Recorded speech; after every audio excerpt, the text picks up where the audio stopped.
गणपति नाम की सुधा निराली, सुख और संपत्ति देने वाली।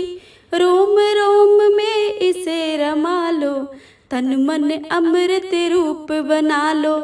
गजमुखधारी हर्ष के दाता, यही विधि है यही विधाता। शरणागत क्या सदा सहायक, इनका मनन सदा फलदायक। ओम गंग गणपतये नमः। सोनी व्रत कथाएं चैनल में आप सभी का हार्दिक स्वागत है। आप सभी का दिन शुभ और मंगलमय हो, इसी कामना के साथ आइए बुधवार के दिन सुनते हैं गणेश भगवान की कथा। तो आप सभी से अनुरोध है कि कथा को भक्ति भाव से और प्रसन्न मनचित से पूरा अवश्य सुने और कमेंट बॉक्स में गणेश भगवान की जय लिखना बिल्कुल भी मत भूलिएगा। सतयुग में 100 यज्ञ करने वाले एक पृथु नाम के राजा हुए। उनके राज्य में दयादेव नाम का एक ब्राह्मण रहते थे। वेदों में निषद उनके 4 पुत्र थे। पिता ने अपने पुत्रों का विवाह गृह सूत्र के वैदिक विधान से कर दिया था। उन चारों बहुओं में बड़ी बहू अपनी सास के कहने लगी, हे सासू जी, मैं बचपन से ही संकट नाशक गणेश भगवान का व्रत करती हूँ। मैंने पितृगृह में भी इस शुभदायक व्रत को किया है, अतः हे कल्याणी, आप मुझे यह व्रत अनुष्ठान करने की अनुमति प्रदान करें। पुत्र वधू की बात सुनकर उसके ससुर ने कहा कि हे बहू, तुम सब बहुओं में श्रेष्ठ हो और बड़ी हो, तुम्हें किसी प्रकार का कष्ट नहीं है और ना ही तुम भिक्षुणी हो। ऐसी स्थिति में तुम किस लिए व्रत करना चाहती हो? हे सौभाग्यवती, अभी तुम्हारा समय उपभोग करने का है। ये गणेश जी कौन है? फिर तुम्हें यह क्या करना है? कुछ समय के पश्चात बड़ी बहू गर्भवती हो गई। 10 माह के बाद उसने सुंदर बालक का प्रसव किया। उसकी सास बराबर बहू को व्रत करने का निषेध करने लगी और व्रत छोड़ने के लिए बहू को बाध्य करने लगी। व्रत भंग होने के फलस्वरूप गणेश जी कुछ दिनों में कुपित हो गए और उसके पुत्र के विवाह काल में वर वधू के सुमंगल के समय उसके पुत्र का अपहरण कर लिया। इन अनहोनी घटना में मंडप में खलबली मच गई। सब लोग व्याकुल होकर कहने लगे, लड़का कहाँ गया? लड़का कहाँ गया? किसने अपहरण कर लिया है? बारातियों द्वारा ऐसा समाचार पाकर उसकी माता अपने ससुर दयादेव से रो रो कर कहने लगी, हे ससुर जी, आपने मेरे गणेश चतुर्थी का व्रत छुड़वा दिया है, जिसके परिणाम स्वरूप मेरा पुत्र विलुप्त हो गया है। अपने पुत्र वधू के मुख से ऐसी बात सुनकर ब्राह्मण दयादेव बहुत दुखी हुए, साथ ही पुत्र वधू भी दुखित हुई। पति के लिए दुखित पुत्र वधू प्रति मास संकटनाशक गणेश जी का व्रत करने लगी। एक समय की बात है कि एक वेदज्ञ और दुर्लभ ब्राह्मण भिक्षाटन के लिए इस मधुर भाषिणी के घर आए। ब्राह्मण ने कहा कि हे बेटी, मुझे भिक्षा स्वरूप इतना भोजन दो कि मेरी क्षुधा शांत हो जाए। उस ब्राह्मण की बात सुनकर उस धर्मपरायण कन्या ने उस ब्राह्मण का विधिवत पूजन किया। भक्ति पूर्वक भोजन कराने के बाद उसने ब्राह्मण को वस्त्र आदि दिए। कन्या की सेवा से संतुष्ट होकर ब्राह्मण कहने लगे, हे कल्याणी, हम तुम पर प्रसन्न हैं। तुम्हारी जो इच्छा हो वह वरदान मांग सकती हो। मैं ब्राह्मण वेशधारी गणेश हूँ और तुम्हारी प्रीति के कारण आया हूँ। ब्राह्मण की बात सुनकर कन्या हाथ जोड़कर निवेदन करने लगी, हे विघ्नेश्वर, यदि आप प्रसन्न हैं तो मुझे मेरे पति के दर्शन करा दीजिए। कन्या की बात सुनकर गणेश जी कहने लगे कि हे सुंदर विचार वाली, जो तुम चाहती हो वही होगा। तुम्हारा पति शीघ्र ही आएगा। कन्या को इस प्रकार का वरदान देकर गणेश जी वहीं से अंतर्ध्यान हो गए। उसी समय की बात है, सोम शर्मा नामक ब्राह्मण एक वन में से उस दुष्ट बालक को नगर में ले आए। अपने पौत्र को देखकर दयादेव नामक ब्राह्मण बहुत प्रसन्न हुए। बालक की माता के हर्ष की तो कोई सीमा ही ना रही। साथ ही संपूर्ण नगरवासी भी प्रमुदित हो गए। बालक की माता ने पुत्र को छाती से लगा लिया और कहने लगी कि गणेश जी के प्रसाद से मैंने तुम्हें खोए हुए पुत्र को प्राप्त किया है। उसे नए वस्त्र आभूषण से अलंकृत किया गया। दयादेव तो बारंबार सोम शर्मा को प्रणाम करके कहने लगा, हे द्विजराज, आपकी कृपा से मैंने खोए हुए पुत्र को प्राप्त किया है। खोया हुआ बालक घर में आ गया है। सोम शर्मा को स्वादानुसार भोजन करवा के धोती दुपट्टा से विभूषित करके गोदान दिया गया। फिर से मंडप का निर्माण करके विधि पूर्वक वैवाहिक कार्यक्रम संपन्न किया गया। इसमें सभी पुरवासी भी प्रसन्न हुए। वह भाग्यशालीन कन्या अपने पति को पाकर धन्य हो उठी। हे गणेश भगवान, जैसे आपने ब्राह्मण के पुत्र वधू की मनोकामनाओं को पूर्ण किया है, वैसे आप सभी की करना। आपकी कथा को पढ़ने वाले, सुनने वाले, कहने वाले तथा हुंकार भरने वाले सब पर अपनी कृपा को बनाए रखना।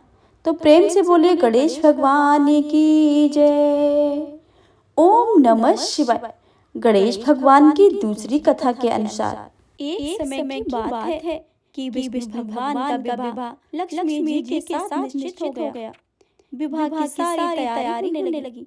सभी देवताओं को निमंत्रण भेजे गए, परंतु गणेश जी को निमंत्रण नहीं दिया गया। कारण जो भी रहा हो, अब भगवान विष्णु की बारात जाने का समय आ गया।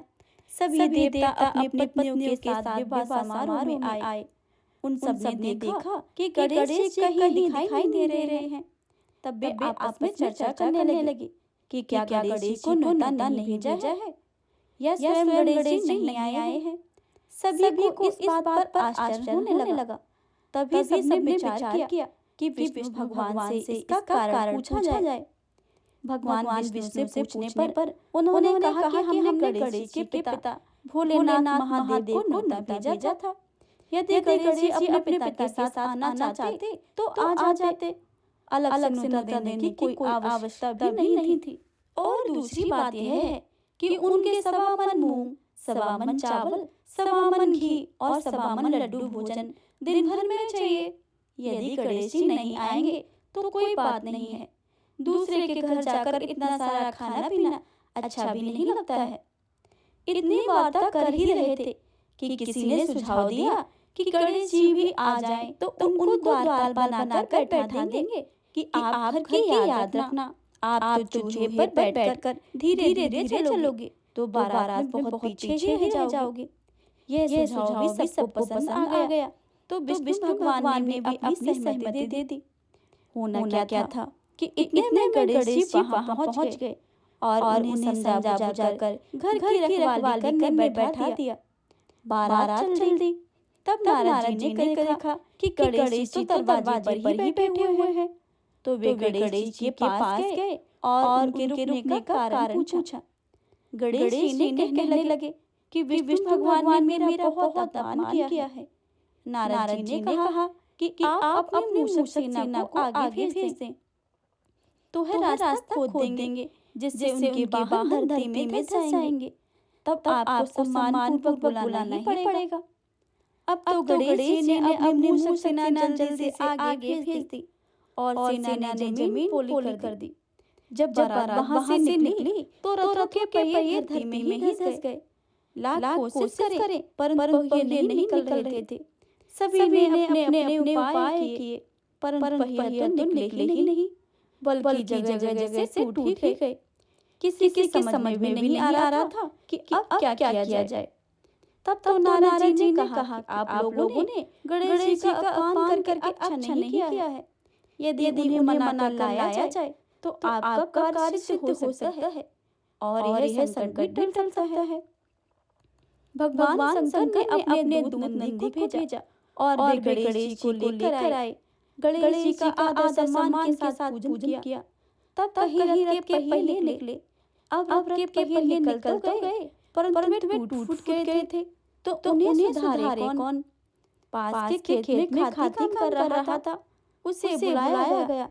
खाती अपना कार्य करने से पहले श्री गणेशाय नमः कहकर गणेश जी की वंदना मन करने लगा। देखते ही खाती ने सभी पहियों को ठीक कर दिया। तब खाती कहने लगा कि हे देवताओं, आपने सर्वप्रथम गणेश जी को नहीं मनाया होगा और न ही उनका पूजन किया होगा। इसलिए तो आपके साथ यह संकट आया है। हम तो मूर्ख अज्ञानी हैं, फिर भी पहले गणेश जी की पूजा करते हैं, उनका ध्यान करते हैं। आप लोग तो देवतागण हैं, फिर भी आप गणेश जी को कैसे भूल गए? अब आप लोग भगवान श्री गणेश जी की जय जयकार बोल जाएं, तो आपके सभी काम बन जाएंगे और कोई भी संकट नहीं आएगा। ऐसा कहते हुए बारात वहां से चल दी और भगवान विष्णु लक्ष्मी माता का साथ विवाह करके संपन्न करके सभी कुशलपूर्वक लौट आए। हे गणेश जी महाराज, आपने विष्णु को जय जयकार सरियो ऐसे कार्य सबके सिद्ध कर जो। बोलिए गजानन भगवान की जय। प्रेम से बोलिए गौरी पुत्र गणेश भगवान की जय। बुधवार व्रत कथा। कथा के अनुसार एक समय की बात है, एक व्यक्ति का विवाह हुए कई वर्ष बीत गए थे। विवाह के बाद उसकी पत्नी एक बार अपने मायके गई हुई थी। पत्नी के मायके में रहने के कई दिनों के बाद उसके पति पत्नी को विदा करवाने के लिए ससुराल पहुंचा। ससुराल में कुछ दिन तक रहने के बाद जब वह पत्नी को मायके से विदा करने की बात अपने सास ससुर से कही, बुधवार का दिन होने के कारण उसके सास ससुर ने कहा कि इस दिन बेटी ससुराल नहीं जा सकती है, इस कारण विदाई नहीं हो सकती है। लेकिन वह व्यक्ति ना माना ही नहीं और अपनी पत्नी को मायके से विदा कराकर अपने घर की तरफ चल दिया। रास्ते में जाते वक्त पत्नी को बहुत तेज से प्यास लगी। तब पति पानी की तलाश में इधर उधर भटकने लगा। काफी देर के बाद जब वह पानी लेकर वापस लौटा तो उसने देखा कि पत्नी के पास उसी की वेशभूषा में कोई अन्य व्यक्ति पत्नी के संग बैठकर बातें करता हुआ दिखाई दिया। दोनों व्यक्ति आपस में लड़ने लगे। पहले व्यक्ति ने गुस्से में दूसरे व्यक्ति से पूछने लगा कि वह कौन है और क्यों मेरे पत्नी के साथ बैठकर बातें कर रहा है। फिर आपस में लड़ने लगे। दूसरे व्यक्ति ने कहा कि यह तो मेरी पत्नी है। दोनों के बीच में भयानक लड़ाई होने लगी। तब वहां पर कुछ सिपाहियां आ गए और स्त्री से उसके असली पति के बारे में पूछने लगे। दोनों व्यक्ति को देखकर स्त्री हैरान हो गई कि वह कौन मेरा पति है। वह दुविधा में पड़ गई क्योंकि दोनों एक जैसे ही लग रहे थे। तब पहला व्यक्ति परेशान होकर मन में कहा कि हे भगवान, आपकी कैसी लीला है। तभी आकाशवाणी हुई कि बुधवार के दिन पत्नी को विदा करवा कर नहीं लाना चाहिए। यह सुनकर पहला व्यक्ति समझ गया कि वह भगवान बुद्ध की लीला है और वह व्यक्ति बुद्ध देव से प्रार्थना करने लगा और क्षमा मांगने लगा कि फौरन ही बुद्ध देव अंतर ध्यान हो गए और उस व्यक्ति को अपने पत्नी मिल गई। तभी से हर दिन बुधवार के दिन भगवान गणेश जी की पूजा होने लगी है। प्रेम से बोलिए भगवान गणेश की जय। गणेश भगवान की अगली कथा के अनुसार किसी गांव में एक भाई बहन अपनी पत्नी के साथ रहता था। दोनों भाई बहन में बहुत प्रेम था। बहन का नियम था कि वह अपने भाई का मुंह देखकर ही भोजन करती थी। कुछ दिनों के बाद बहन की शादी पास वाले गांव में हो गई। लेकिन बहन ने अपना नियम नहीं तोड़ा। प्रतिदिन अपने भाई का मुंह देखने आती। रोज सवेरे उठती, घर का काम करती, उसके बाद भाई का मुंह देखने और अपने पीहर को जाती। रास्ते में खेजड़ी का पेड़ था। उस पेड़ के नीचे विनायक जी की मूर्ति थी। पास में ही तुलसी माता का हरा भरा पेड़ था। पथवारी माता को दूध से सींचती थी। भाई का मुंह देखने जाती और कहती जाती, हे भगवान विनायक, मेरे को अमर सुहाग देना और अमर पीहर देना।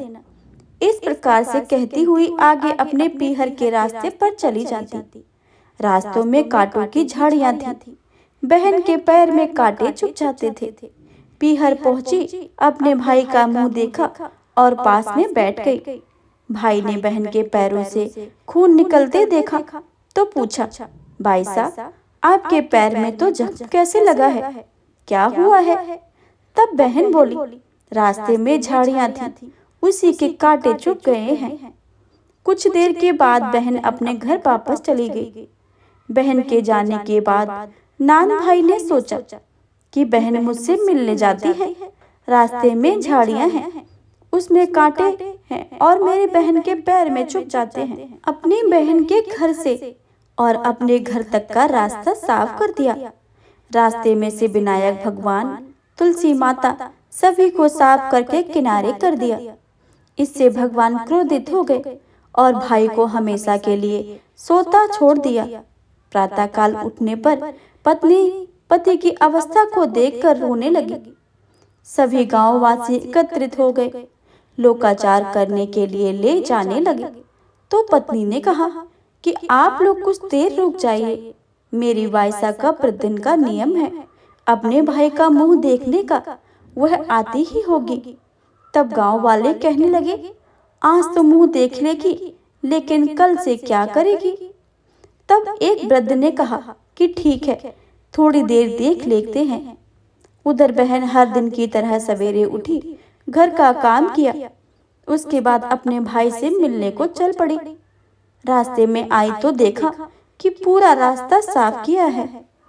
पेड़ के पास खेजड़ी का डाल दोबारा लगाया, 7 पत्थर लगाकर पथवारी माता बिठाई, विनायक जी की मूर्ति खोजकर दोबारा स्थापित किया, तुलसी जी का पेड़ लगाया। भगवान सूर्यदेव को साक्षी मानकर सबके पांव पकड़कर बोली, हे भगवान, अमर सुहाग देना, अमर पीहर का वास देना। इतना कहकर अपने पीहर की ओर चल दी। उसके जाने के बाद विनायक जी भगवान, खेजड़ी और माता तुलसी पथवारी माता, सूर्य भगवान ने सोचा, यदि इसके नहीं सुनी तो हमें कौन मानेगा। यह सोचकर भगवान ने बहन को आवाज लगाई, बेटी इधर आ। खेजड़ी के 7 पत्तियां तोड़ ली और इसे कच्चे दूध में घोलकर अपने भाई को इसके छींटे देना, वो सही सलामत उठकर बैठ जाएगा। बहन ने मुड़कर देखा, उसे कोई भी दिखाई नहीं दिया, पर उसने मन ही मन सोचा, जैसा सुना है वैसा कर लेती हूँ। खेजड़ी की 7 पत्तियां तोड़कर उसने अपने पल्लू में बांध ली और चल पड़ी। अपने भाई के घर पहुंची तो देखा भाभी रो रही थी। गांव वाले बैठे थे, भाई की लाश रखी थी। वो अपने घर के अंदर गई, कच्चे दूध में खेजड़ी की पत्तियों को घोलकर लेकर आई और उसके छींटे भाई के मुख पर दिए। छींटे लगते ही भाई उठकर बैठ गया, जैसे गहरी नींद से जागा हो। बहन को देखकर बोला, बड़ी गहरी नींद आई थी। बहन ने मन ही मन उसे सभी भगवान को प्रणाम किया और बोली, ऐसी नींद दुश्मन को भी ना आए। फिर अपने भाई से बोली, भाई तुमने रास्ता साफ क्यों किया, भगवान के स्थान को क्यों उठाकर हटाया। मैं आते समय सभी को दोबारा स्थापित करके आई हूँ। भगवान की कृपा से मुझे अमर सुहाग और अमर पीहर का वास मिला है। फिर हाथ जोड़कर कहा, हे भगवान, जैसे मुझे अमर सुहाग और अमर पीहर का वास दिया है, वैसे ही सबको देना। जैसे मेरी लाज रखी है, वैसे ही सबकी रखना। बोलो विनायक भगवान की जय, पथवारी माता की जय, तुलसी माता की जय, खेजड़ी की जय, सूर्य भगवान की जय। गणेश भगवान की अगली कथा के अनुसार एक गांव में एक विधवा अपने बहू के साथ रहती थी। उसकी बहू मंदबुद्धि की थी, जो अपनी भूख बर्दाश्त नहीं कर पाती थी और हमेशा खाने के लिए उतारू रहती थी। वह सबसे पहले उठकर खाना खाती थी, फिर घर के बाकी काम किया करती थी। एक दिन विधवा ने अपने घर में पूजा करवाने को सोचा, लेकिन वह थोड़ी परेशान थी, क्योंकि उसकी बहू अगली सुबह उठते ही खाना खाने को दौड़ेगी और पूजा के लिए बनाए पकवान को झूठा कर देगी। अपनी बहू को पूजा के लिए बनाए पकवान से दूर रखने के लिए विधवा ने एक तरीका निकाला। पूजा वाली सुबह उसने एक मटका लिया और उसके नीचे एक छेद कर दिया और अपनी बहू से बोली कि आज पूजा है, इसलिए खाना खाने से पहले पानी भर कर ले आओ। बहू भी बहुत चालाक थी।